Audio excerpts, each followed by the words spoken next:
Imagine a marriage where the silence is so heavy it feels like a physical presence in the room.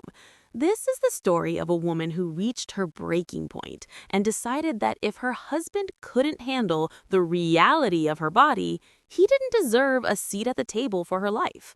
For 7 years, they were a team, but the moment a new life began to grow inside her, the mask of the supportive partner slipped, revealing a man who viewed the biological miracles of womanhood as something disgusting.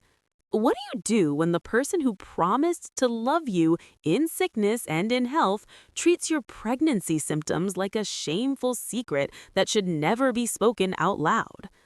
The conflict began with a simple, honest conversation between the wife and her sister-in-law, who was curious about the realities of pregnancy. There was no exaggeration, no gore, just the mention of morning sickness, sore breasts, and the physical exhaustion that comes with building a human being from scratch. But to the husband, this was a betrayal of decorum. He snapped at her, labeling her disgusting for simply acknowledging her physical existence. It wasn't just a rude comment, it was a fundamental rejection of her humanity during her most vulnerable period. When a man shames his wife for the very process that is bringing his child into the world, he is not just being a jerk, he is practicing a form of emotional abandonment. In response, the wife didn't scream and she didn't beg for an apology. Instead, she did something far more lethal to a relationship. She checked out. She stopped fighting. She stopped sharing the headaches, the back pain, and the excitement of the extra appointments. She gave him exactly what he asked for, a sanitized, silent version of her life. By the time her water broke, she didn't even think to call him. In her mind, the marriage was already a ghost of its former self. She went through labor and delivery surrounded by the women in his family, his mother and sister, who actually understood the gravity of the moment. By the time the husband showed up, late and humiliated, he found himself a stranger in the room where his daughter was born. But the themes of disgust and entitlement don't stop at the delivery room door. Sometimes they manifest in the most basic, gut-wrenching ways inside a shared home. Consider the girlfriend who discovered that her partner of a year had a hygiene routine that could only be described as a biohazard.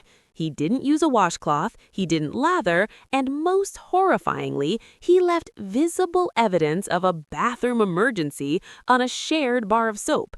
When confronted, he didn't apologize, he ran to his mother and sister to complain about being shamed for his manly traditions of using a bar of soap. It is a classic display of weaponized incompetence, a man who refuses to learn the basic mechanics of being a clean adult, then acts like the victim when his partner sets a boundary for her own health and safety. We live in a world where honesty is frequently weaponized by the insecure to make others feel small.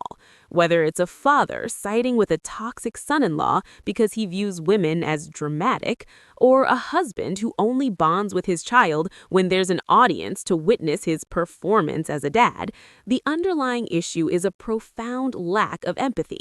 You are not vindictive for protecting your peace during labor, and you are not a germ-obsessed neat freak for wanting a shower that contains a biological threat.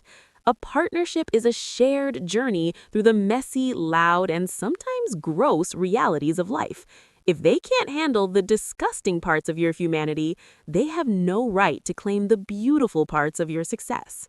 When a woman stops nagging, when she stops complaining about the dirty dishes or the lack of emotional support, men often think they've finally won the argument. But silence is the sound of a woman who has already planned her exit. It is the sound of a heart that has hardened because it was tired of being treated like a nuisance.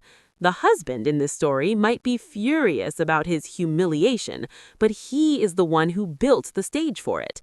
He prioritized his own comfort over his wife's safety, and in doing so, he traded his family for his pride.